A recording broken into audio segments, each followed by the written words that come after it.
having to interrupt. I film this and I record it alone, so if something needs my attention, I have nobody I can point to and say, go over there and fix that. So back to Eros.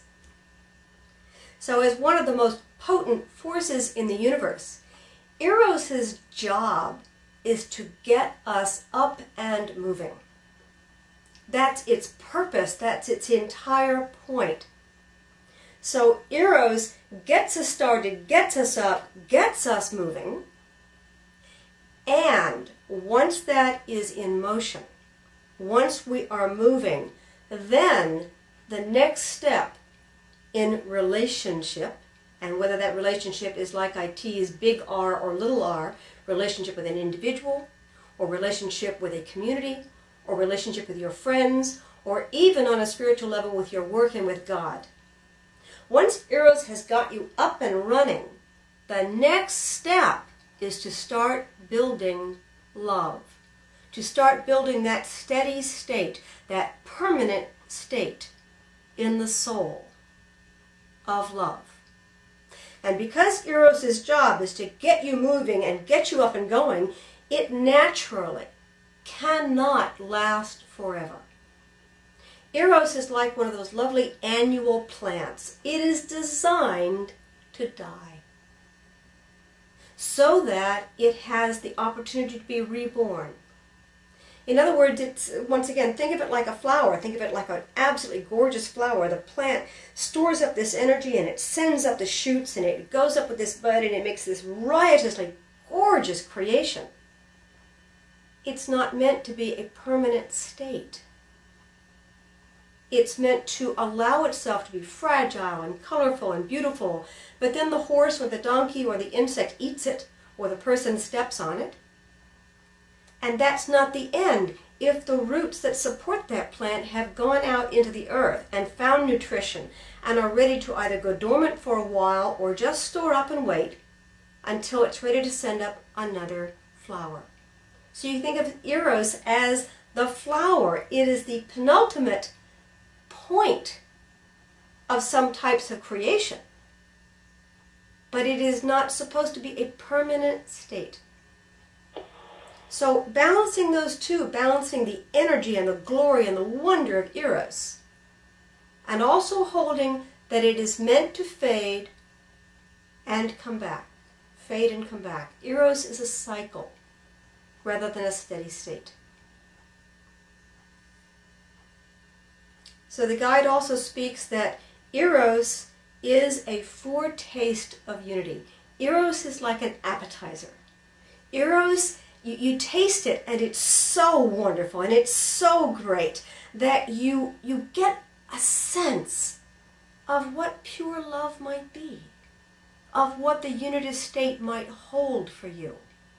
And because of that taste, it develops a longing in us for that pure state, for love, and for the unitive.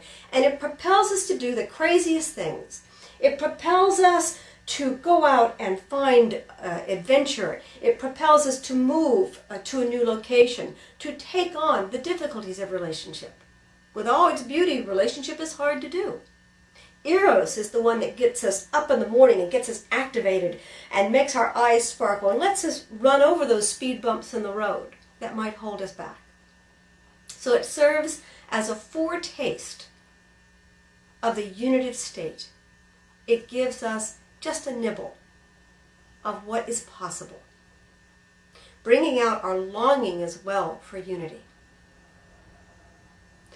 But if it doesn't do what it's meant to do, which is to bridge the gap, to lead us towards the development of love, then when it fades, there's little or nothing left.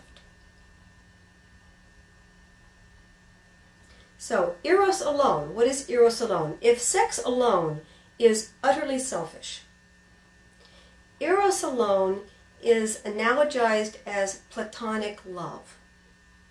So Eros alone is simply an enthusiasm to be with, to do, to engage, to participate.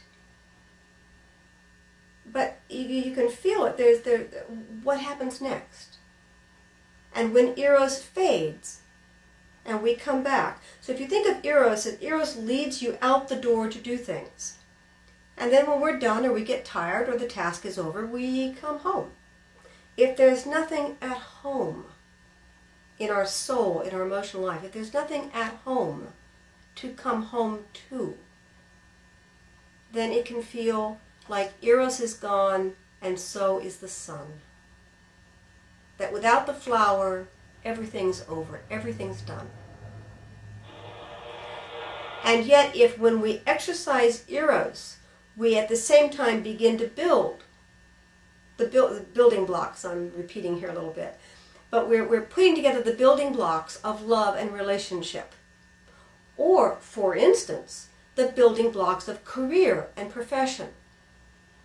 Or the building blocks of, I have Eros for a lovely home, and I went out and I spent some time in an area and really enjoyed it. Now I'm going to go home, I'm going to get on the phone, I'm going to start the hard work of doing whatever has to be done to create such a home for myself. In career, we get a chance to exercise our creative abilities on the job, and we decide, I'm going to go out and get a little bit more education because I loved that feeling. That was a wonderful sense of power and authority, and I want to earn it. I want to have the credentials. I want to have the teaching. I want to have the learning that I need so that I can put my name forward and have more of that. So that I can turn around and you can feel the repetition in this. And these are just as valid as having Eros for a person and having a great time and enjoying them. And then when that fades off a little bit and you're not so excited about this, but you have agreed to spend time and you have started the process of getting to know this person better, and that process will carry you, and then Eros has a chance to flower again, so that you have another burst of enthusiasm about this relationship.